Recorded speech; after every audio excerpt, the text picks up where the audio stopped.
मैं एक elected representative हूँ बार काउंसिल ऑफ इंडिया में। मैं कोई सिलेक्टेड नहीं हूँ, नॉमिनेटेड नहीं हूँ। इक्के दुक्के लोग अगर कुछ निराधार बेसलेस बात कर रहे हैं तो उसका कोई वजह नहीं है। या कोई ट्रस्ट की बात कर रहा है, कोई रिलेशन के अपॉइंटमेंट की बात कर रहा है, ये सारे के सारे ये सब निराधार बातें अभी आज की तारीख में आके सामने आ रही हैं। कि ऐसा है कि मैं एक इलेक्टेड रिप्रेजेंटेटिव हूँ बार काउंसिल ऑफ इंडिया में। मैं कोई सिलेक्टेड नहीं हूँ, नॉमिनेटेड नहीं हूँ। एडवोकेट्स एक्ट के तहत ये एक स्टैट्यूटरी बॉडी है। इसमें देश के सारे 25 लाख से ऊपर वकील वो वोटर हैं। वो सबसे पहले अपना प्रतिनिधि चुनते हैं स्टेट बार काउंसिल में। स्टेट बार काउंसिल के सारे प्रतिनिधि मिलके बार काउंसिल ऑफ इंडिया में अपना प्रतिनिधि, अपना रिप्रेजेंटेटिव भेजते हैं और वो सारे रिप्रेजेंटेटिव सारे स्टेट के वो मिलके अपना चेयरमैन और वाइस चेयरमैन चुनते हैं। ये मेरा पीसफुली 7वां टर्म है। 6 टर्म से मैं अनअपोज्ड इलेक्ट होता रहा हूँ। आज की तारीख में भी 2/3 मेजोरिटी से ज़्यादा बार काउंसिल जो हमारा है उसके मेंबर्स हमारे साथ हैं। इक्के दुक्के लोग अगर कुछ निराधार बेसलेस बात कर रहे हैं तो उसका कोई वजह नहीं है। या कोई ट्रस्ट की बात कर रहा है, कोई रिलेशन के अपॉइंटमेंट की बात कर रहा है, ये सारे के सारे ये सब निराधार बातें अभी आज की तारीख में आके सामने आ रही हैं। अभी कोई ट्रस्ट की बात कर रहा है, ट्रस्ट में सारा फंक्शनिंग जो है सो एकदम ट्रांसपेरेंट रूप से होता है। उसमें मैनेजिंग ट्रस्टी अच्छे लोग हैं, सारे बार काउंसिल के मेंबर्स हैं और कुछ सीनियर एडवोकेट्स हैं, अच्छे लोग हैं। तो उसका जो है सो कोई आके लेखा जोखा देख ले। लेखा जोखा में उसका ऑडिट होता है हर साल। वो ऑडिट जो है सो गजट में जाता है, वो पब्लिश होता है, वो पब्लिक डोमेन में है। तो ये सब निराधार बातें जो आज की तारीख में इक्के दुक्के लोग कर रहे हैं, सीजेपी के लोग कर रहे हैं, जिनका कोई मतलब बार काउंसिल से नहीं है। यहाँ तक कि वकीलों को इन लोगों ने लीगल कॉकरोच कह दिया।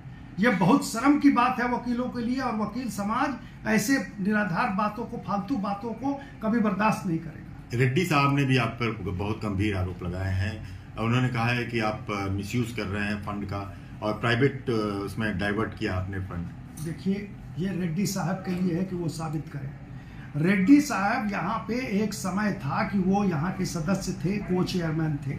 आज की तारीख में Sadashiv Reddy Karnataka state bar council तक के सदस्य नहीं है। वहाँ के चुनाव का रिजल्ट डिक्लेयर हो गया और उस चुनाव में वो नहीं लड़े।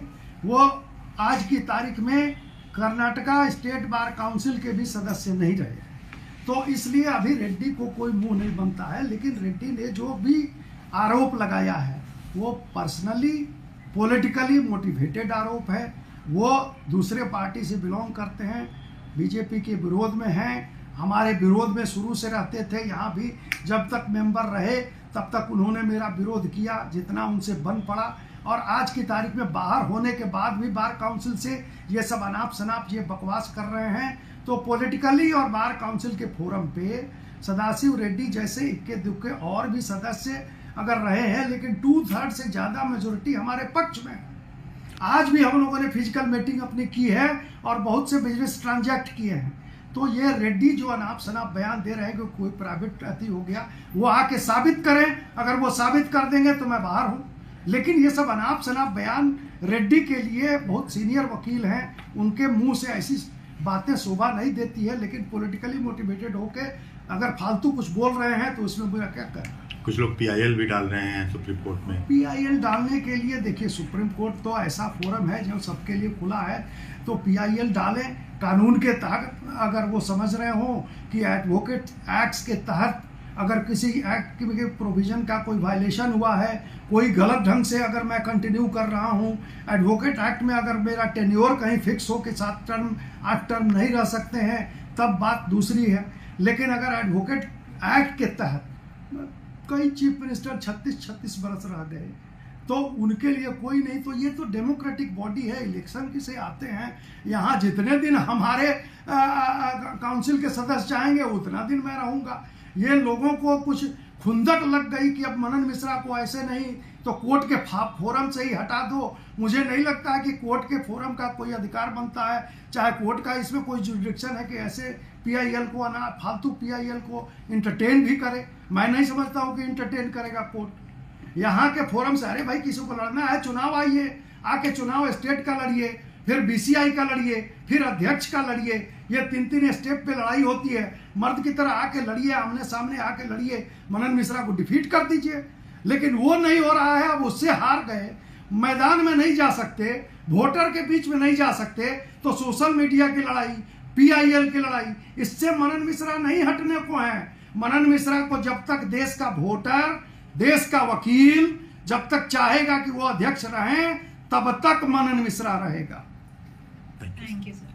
इस समय इतनी ज्यादा अटकलें लग रही हैं, there is a very serious allegation being raised by your co-chairman Mr. Reddy about the financial irregularities committed by the BCI over the years.